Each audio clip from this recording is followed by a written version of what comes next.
Hello everyone, welcome to our channel. Today we're going to talk about how to make passive income from rental properties.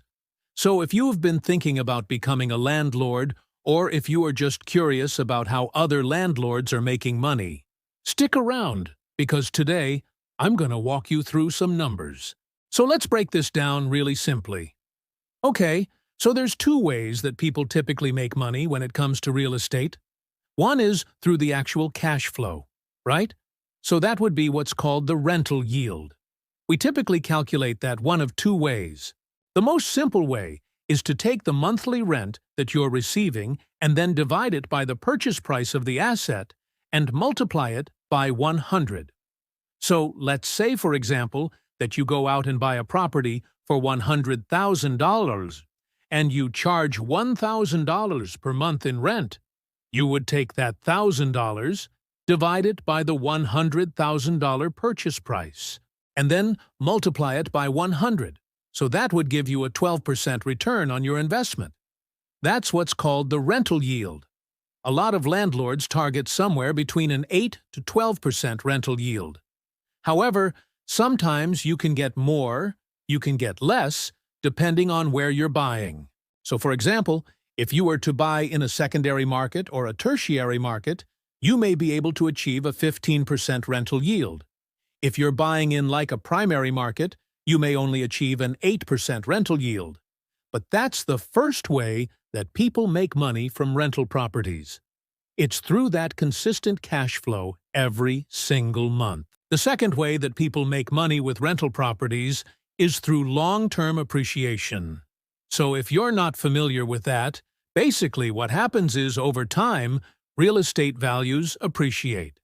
Now, this can be influenced by a lot of different factors such as inflation, interest rates, population growth.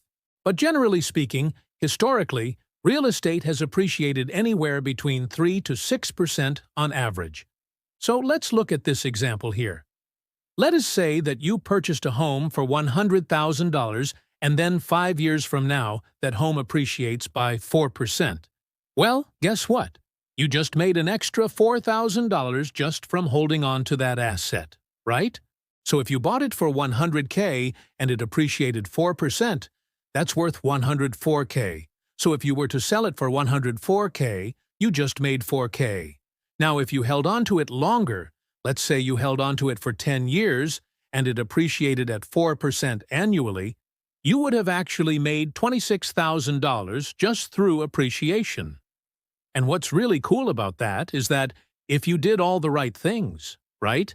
If you kept the home in good condition, you took really good care of it, you made sure that it was always rented, you paid your mortgage on time, you built equity, right? You didn't do anything wrong. You should be able to keep all of that profit, right? So a lot of people like to buy rental properties because it's a great way to hedge against inflation. As inflation goes up, typically real estate values increase as well.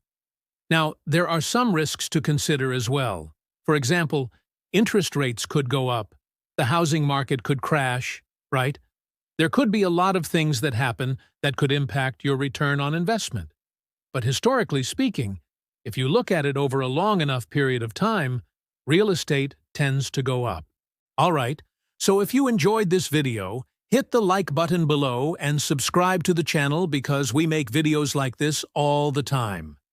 Thank you so much for watching and best of luck on your real estate journey.